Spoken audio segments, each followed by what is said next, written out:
Hey everybody, Michael here from Replica Airguns with another field test shooting video. Today we're looking at the Crosman AK1 full auto machine gun. It's an AK styled machine gun, not really a AK-47, maybe more like an AK-15.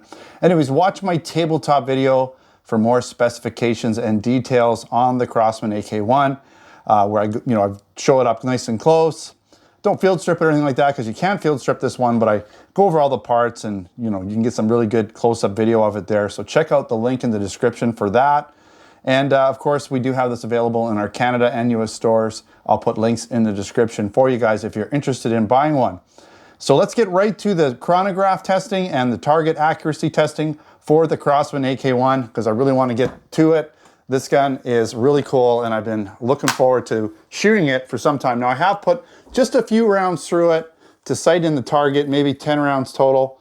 I think I've got a pretty good sighted in. I am using a red dot for this test, but that's not gonna obviously affect the chronograph. I just wanna see if we can get some shots through the chrono and get at least 5 readings. Let's go right now. We are in semi-auto.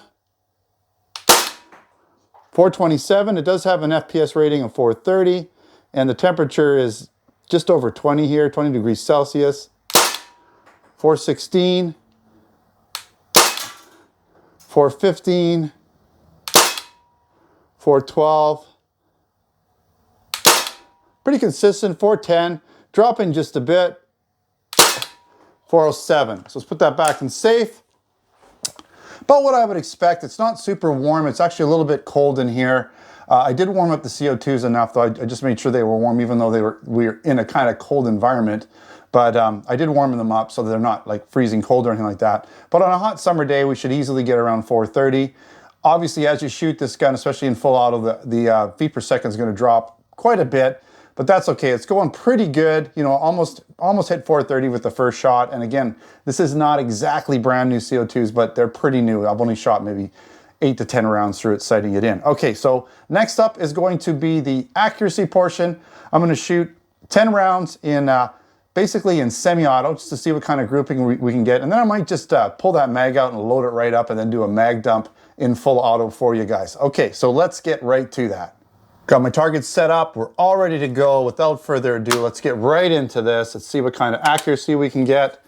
Haven't fully loaded magazine, but I'm probably going to top it up as I mentioned before and just make sure that we get some good shots here. So I'm just going to put 10 rounds in semi-auto here first. See if we can get a nice tight group.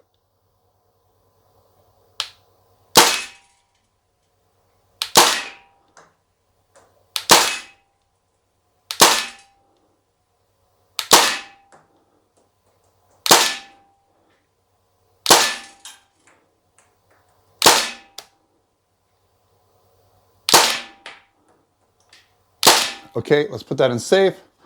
Wrong one. Take a quick look. Oh, there goes my chair. Hopefully we did okay. Yeah, I did an okay job of sighting this in just a little bit to the right, but well centered up and down so I could bring my red dot over just a hair, but not too bad. Yeah, I mean, there was this one up here and this one over here. Other than that, that would have been about a 1-inch group if those two didn't come out.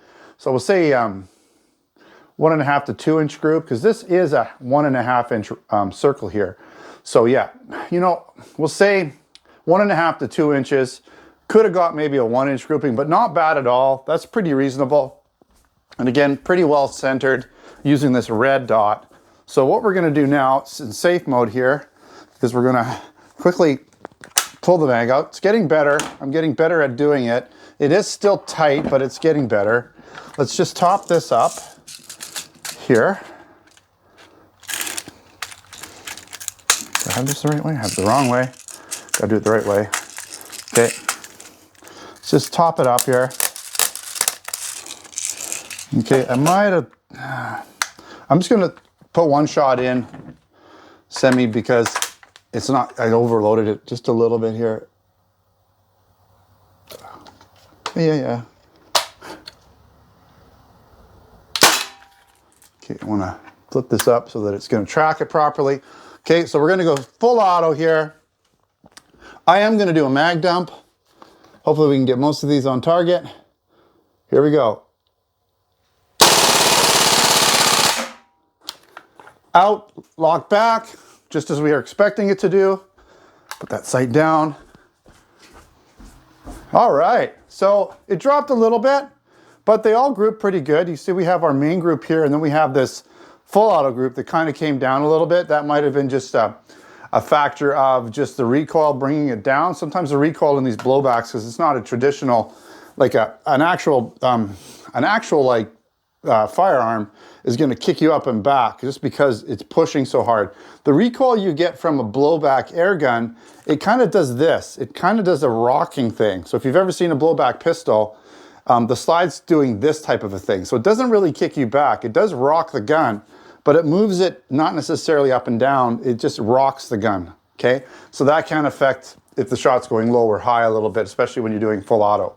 So that's the case in this gun. The mag does lock back, and there's no way I can fire it once it's empty until I reload the gun. But worked really well. The trigger felt pretty good. There's obviously, when you're pulling it back, you feel just a little bit of a click, and then it releases, but it's a pretty typical single action type trigger, but it is a little bit longer. There's a little bit more travel at the beginning, but not bad at all. It shot well in semi and full auto. You know, I don't know what it would do with the open sights here. I'm sure it would do pretty well. This red dot, I just thought it looked really cool. I haven't used this one before. It just pops up like that. It's kind of neat how it just pops up. So I thought I'd use it on this gun and give it a try.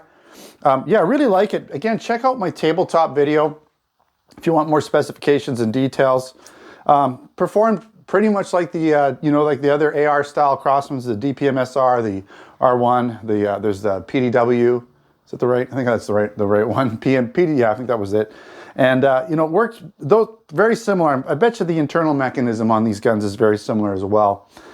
Even though this one doesn't come apart or field strip like the AR styles, I wouldn't doubt that the internal mechanism is similar in a lot of ways, just the way it performs, rate of fire, just the whole blowback action and everything, the way it feels. A little bit of shoulder tap, but not much because the gun weighs 8 pounds, but enough to feel like, a lot more than your typical non-blowback gun for sure. All right, again, thanks for watching. Don't forget to subscribe. Check us out on Facebook, Twitter, Instagram. And if you're interested in other products, check out our Canada and US stores or replicairguns.ca for Canada, replicairguns.us for the US. Of course, I'll put links to buy this gun in the description in both those stores.